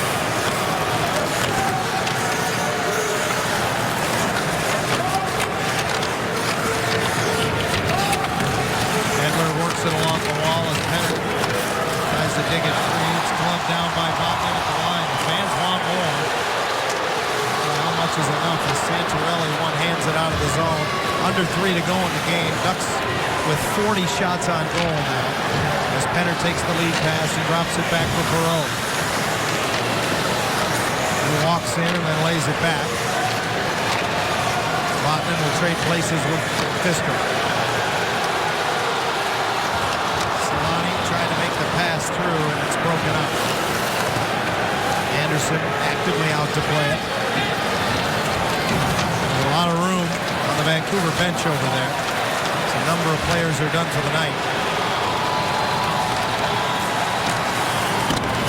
Eriksson, the youngster, stays put. As I mentioned, this is his NHL debut. He's going to end up playing about 36 minutes in this game, and he's already surrendered 5 goals. That's a tough way to break into the league. Well, there's been a couple that were a little bit questionable, but when you are shorthanded all the time against a red-hot team. Lovejoy's shot takes a huge bite out of Tanev. Bonino gets it back, and off a mask of Eriksson. Both Bonino and Solani have 2 goals tonight. They both came on the power play. Bonino slides it over. Patient. He gets it back from Silverberg, and he just missed off. It's a hat trick. Very nearly had a hat trick. This was all about setting Nick Bonino up for the hat trick. And, he's not even going to try and smile as he goes back to the bench. They skate past. They wait till they get to the bench. No smiles in front of the Vancouver bench. It's a first-class way to handle it. And I would just expect nothing else from this team, John. Well, Anderson gets a rare touch here in the last 7 or 8 minutes as he moves it ahead. A little lost in the shuffle. In an 8-1 game, 31 saves. To the backhand goes Solani. He also seeking the hat trick. And I believe another penalty coming up to Vancouver here. Anderson got halfway to the bench, and Bruce Boudreau sent him back out. He said, we don't need to send an extra man on. Solani got the great feed from Cogliano, and he misfired. A slashing call against the Canucks. And why not with 1:06 left? Just one more. It won't affect the manpower situation. Here's the chop. Yeah, you got to call that. I mean, it's on the hands of Solani as he's moving in on the backhand. And the referee is very aware. They don't want to see any players get hurt.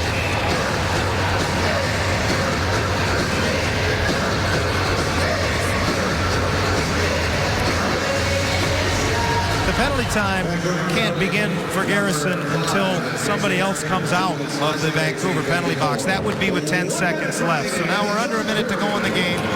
Bruce Boudreau gets Bonino and Solani on the ice. Both of them just 1 goal away from the hat trick tonight. As Solani brings it in, protects it along the right boards and drags it as far as he can. Bonino to the middle, finds Sammy Vatanen. He wires it. Eriksson has this one stick to him. Sammy Vatanen is not afraid to shoot the puck, as we know. That was a good low shot. Traffic in front. Potential opportunities for a couple of players to get a touch on it. Another face-off win. It's Vatanen with a shot pass. Tipped in by Perreault.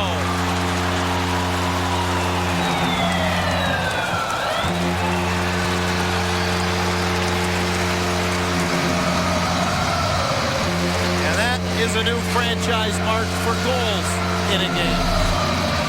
This may have hit a Vancouver defender in front. Yeah, you know what? It's Hamhuis. Hamhuis puts it into his own net. That's the 3rd own goal tonight for the Vancouver defense. So Vatanen will be credited with the power play goal, which now becomes the 6th power play goal of the game for the Ducks. They have set a franchise mark for goals and power play goals in a game, and they lead it 9-1 with 37.2 seconds left. 13 different players have scored points in this game. 8 players have had multiple point games. And Brian, the last time these teams got together, we had to watch to the very end because Corey Perry scored with a second left. Yeah. Tonight, I'm afraid we got to watch to the very end because when this is all said and done, obviously you got a frustrated group of Canucks out there. They've shown it up until now. And I just wonder, here's Solani turned away by Eriksson, but a penalty coming up again against the Canucks. It's another slash. It's another slash, and I think it's going to go against Yannick Weber. Yeah, and it was a two-hander. I mean, and it's on the hands. And you know what? I mean, you got to call this. This is a total breakdown in discipline, but this is a more than your garden variety slash. That's a vicious slash by Weber. So there's 4 different penalties up on the board. Take a look if you're in the arena, folks, because you don't see the scoreboard look like this very often. It's a very crowded penalty box, but you can see those last 2 penalties can't even begin until the first 2 expire. And that will be in another 10 seconds. The Canucks clear the zone, and Anderson will settle it down. And I'll be surprised if Hotton comes from behind the Anaheim goal here. We're down to 10 seconds. Clock will wind down, and the unbelievable roll the Ducks are on continues. The teams keep their distance from one another at the end of the game, and that might be the best thing going besides all the records set tonight by the Ducks. Frederik Andersen steps in, very nearly shuts out the Canucks. The Ducks set a record for goals and power play goals in a game. They have now won 18 of their last 19 and begun the year 20-0-2 in this building. Unbelievable start for the Ducks, 20-0-2 here at Honda Center. They said this season they wanted to reestablish themselves as a dominant home team. I think they've accomplished that. Oh, what a performance tonight. That is a definition of dominance. 14 different players on the score sheet tonight.